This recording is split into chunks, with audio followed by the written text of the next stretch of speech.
जब जज्बात बन जाए समाज सेवा तो तन मन और धन क्या। नमस्कार दोस्तों, आप देख रहे हैं झारखंड नामा। आज के एपिसोड में हम बात करेंगे एक ऐसे शख्सियत की जिनके लिए राजनीति सिर्फ पद नहीं बल्कि सेवा का एक माध्यम है। हम बात कर रहे हैं पूर्व एनडीए प्रत्याशी और प्रसिद्ध समाज सेवी अजहर इस्लाम की। अजहर इस्लाम इन दिनों समाज सेवा की एक नई मिसाल पेश कर रहे हैं। उनके विचार स्पष्ट हैं, स्वच्छ हैं और सबसे बड़ी बात स्वतंत्र हैं। उनका मानना है कि समाज सेवा कोई ड्यूटी नहीं बल्कि एक जज्बात है, और जब यह जज्बात दिल में घर कर लेता है तो इंसान अपना सब कुछ न्योछावर कर देता है। अजहर इस्लाम जी ने समाज सेवा के 3 मुख्य स्तंभों तन, मन और धन की एक बहुत ही खूबसूरत परिभाषा दी है। उन्होंने कहा, जब हम जज्बात से काम करते हैं तो हमारा तन यानी शरीर थकना भूल जाता है और समाज के काम में जुट जाता है। हमारा मन सिर्फ समाज की भलाई के बारे में सोचता है, नई योजनाएं बनाता है। और धन वो सिर्फ एक साधन बन जाता है जो जरूरतमंदों के काम आता है। उनके अनुसार जब आप इस समर्पण भाव से काम करते हैं तो जो खुशी और संतुष्टि मिलती है वही जीवन को सार्थक बनाती है। लेकिन दोस्तों, रास्ते हमेशा आसान नहीं होते।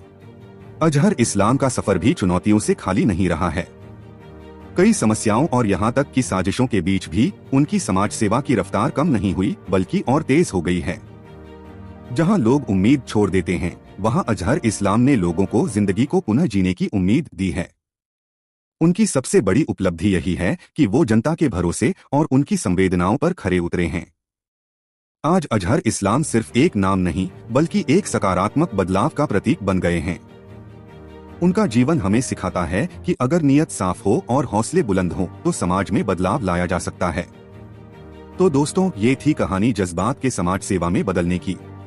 अजहर इस्लाम के इन विचारों पर आपकी क्या राय है, हमें कमेंट बॉक्स में जरूर बताएं। अगले एपिसोड में फिर मिलेंगे एक नई कहानी के साथ। तब तक के लिए देखते रहिए झारखंड नामा। जय हिंद। চিন্তা করতে হবে না, আমি আল্লাহ যদি আমাকে বাঁচিয়ে রেখেছে, রাজনীতিতে নেমেছি গরিব লোকের সেবা করার লেগে। ইনশাল্লাহ গরিব লোকের আশেপাশে ভালো থাকবো। ফাইনাল বিল যেটা ছিল কোনটা? হ্যাঁ, হসপিটালে এটা কত? 1 লাখ টাকা। হ্যাঁ না, এটা রিসিভিং অ্যামাউন্ট 1 লাখ। এটা হ্যাঁ 38,238 টাকা। আর ওই টাকা গেল এটা 20,000 2000। সব মিলিয়ে দেখো কত টাকা খরচা হলো। সব মিলে টোটাল দাদা 1,88,000।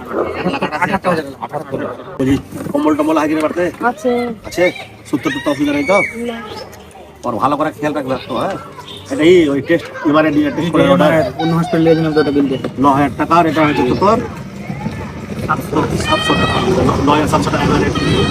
3,000 টাকা হসপিটাল নাই, অ্যাম্বুলেন্স ভাড়া বলছিল তো, অন্য অ্যাম্বুলেন্স করে তো 700 টাকা পেমেন্ট করে দেবো তো। পেমেন্ট করে দেবো টোটাল হয়ে যায়। ঠিক আছে, এখন ওকে যেগুলো ডাক্তার মেডিসিন দিয়েছে, মেডিসিন আছে কি নাই? মেডিসিন দেয়নি, খবর তখনই বলে দেখে লেখে দেখে যে মেডিসিন দিন। মেডিসিন এখন জেলে লাগা। এখন যাও আর দোকান থেকে এখন মেডিসিন দিয়ে যাও। মেডিসিন বন্ধ করবে না, ঠিক আছে? আর একটু সুস্থ হওয়ার পর ওকে সরকারি হসপিটাল টিভির আমি লাইন আপ করে দিই। এখানকার আমি সিএসএর সাথে কথা বলবো।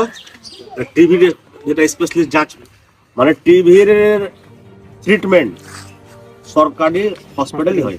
ওই মেডিসিনটা সরকারের কাছেই থাকে। তো আমি এই লাইন আপ করে দিই, দিয়ে কাল পরশু থেকে টিভির ট্রিটমেন্ট চালু করে দাও। হ্যাঁ, ট্রিটমেন্ট বন্ধ করতে হবে না। তো সিরিয়াস ছিল, আইসিইউ তো 4-5 দিন ছিল না? যে আইসিইউ ছিল 4-5 দিন ছিল। এখনো যদি দাওয়াই না দেওয়া যায় তো ফির 12 দিকেই যাবে। না না, যেগুলো মেডিসিন দিলে গেল কই মেডিসিন প্রেসক্রিপশনটা দেখি। প্রেসক্রিপশনটা কই?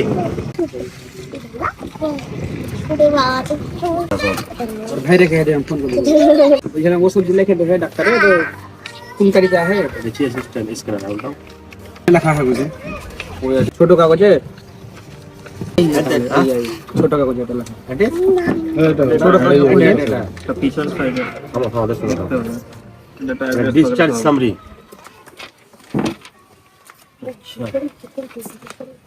मेडिकेशन কলমে লেখা বলুন। তুমি এক কাজ করো, এই প্রেসক্রিপশনটা নিয়ে আমূল্য মেডিকেল যাও। আমূল্য মেডিকেল ও বুঝেও দিবে, ওষুধও দিয়ে দেবে। আমার নাম হামপুর বলে দিয়ে দেখি, ফোনটা দাও তো। হ্যাঁ রানাদা, ভালো আছি আলহামদুলিল্লাহ, ভালো আছি, আপনাদের আশীর্বাদ আছে। আসছি আসছি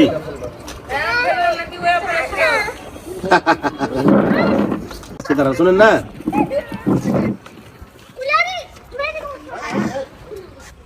ঠিক বলেন আপনি একদম। আচ্ছা আমি আসছি, এখনই আমি বেরোবো, আমি আসার সময় তো ঢুকছি আপনার ওখানে।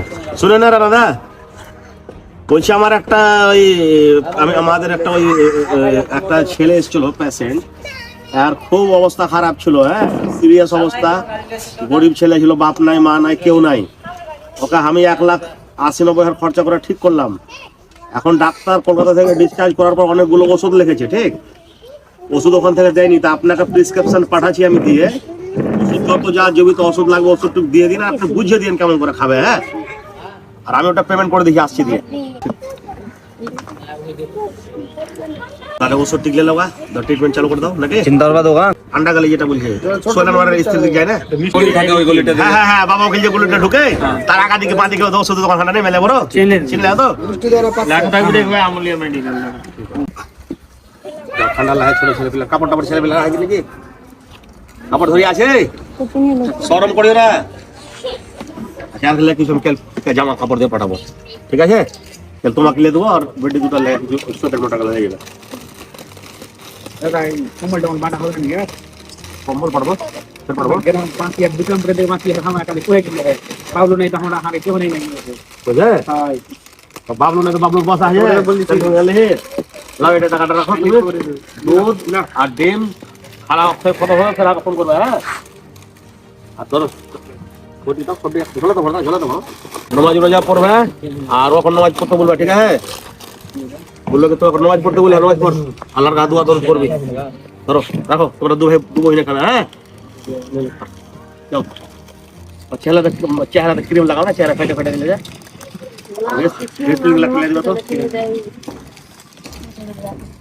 লাগাবে চেহারাতে ক্রিম ট্রিম। যাও নমাজ পড়ছো তো পড়ো না। তোর বয়স কত হলো? কত বয়স হলো জি? 19 বছর তো খুব কম বয়স তোমার। যাও নমাজ রোজা পড়বে আর অপর তোমার স্বামীকে নমাজ পড়বে বলে আল্লাহ তো ঘুরিয়ে এসছে। আল্লাহ তো আল্লাহ আল বাঁচানে বলে আল্লাহ মদত কে অন্য জনা করাবে, কিন্তু আল্লাহকে উনি মদত দ্বারা মদত করাবে, বুঝলে? নমাজ পড়তে বলবে এই জায়গায় যাও, ले जाओ আর ওষুধটা নিয়ে যাও, ভালো করে বুঝিয়ে দেবে কেমন করে খাবে। আর ডেইলি 2টা করে 3টা করে ডিম আর 8 কেজি করে दूध खिलावे, हैं? मैं अभी जो ये वीडियो देखे, ये एक लाचार वाइफ आई थी जिसका पति एक गंभीर बीमारी से झुलस रहा था और उसका ऐसा सिचुएशन हो गया था कि शायद ही वो बचता, लेकिन अल्लाह की मेहरबानी, अल्लाह खुद तो मदद नहीं करते हैं, किसी के द्वारा से मदद करवाते हैं। तो मुझे जैसे जानकारी मिला कि इनका हालत बहुत ही नाजुक है, मैंने इनको कोलकाता में हायर ट्रीटमेंट के लिए भेजा था। वहाँ से इसका ट्रीटमेंट करा कर भी अल्लाह का रहमत से स्वस्थ है, अच्छे हैं। और मैं कुछ मेरे विरोधी दल जो हमसे जलते हैं, जो बोलते हैं आज हर समाज से भी है ना क्या, इस टाइप के असामाजिक तत्वों के लोगों को मैं बोलना चाहता हूं कि तुमको बोलने का जरूरत नहीं है। ये हमारी पाकुर की जनता फैसला लेगी कि अजहर इस्लाम समाज सेवी है कि नहीं है। ये हमारे जनता देख रही है और ये जनता के ऊपर छोड़। और कुछ कुत्ते किस्म के लोग हैं जो मेरा सामाजिक कार्य को देख के जलते हैं। मैं उन लोग से बोलना चाहता हूं कि चमड़ा का मुंह है, बोलने तो सबको आता है, लेकिन जो सही में गरीब का हेल्प करता है वही असल में समाज से भी है, समाज के प्रति उसका प्यार है। और अजहर इस्लाम राजनीति में उतरा है गरीब का सेवा करने के लिए, गरीब का कष्ट को दूर करने के लिए। कुछ लोग सोच रहा है कि अजहर इस्लाम खाद क्रशर बंद हो जाने से अजहर इस्लाम गरीब का सेवा करना छोड़ देगा। तो अल्लाह जब किसी का एक काम बंद करता है और अल्लाह के रास्ते में चलने वाले के लिए अल्लाह उसके 10 तरह के रास्ते खोल देता है। इसलिए मेरा जो उद्देश्य है गरीब का सेवा करना, मैं जब तक जिंदा हूँ गरीब का सेवा इसी तरह से मेरा जारी रहेगा। सभी को अस्सलाम वालेकुम, नमस्कार, जोहार।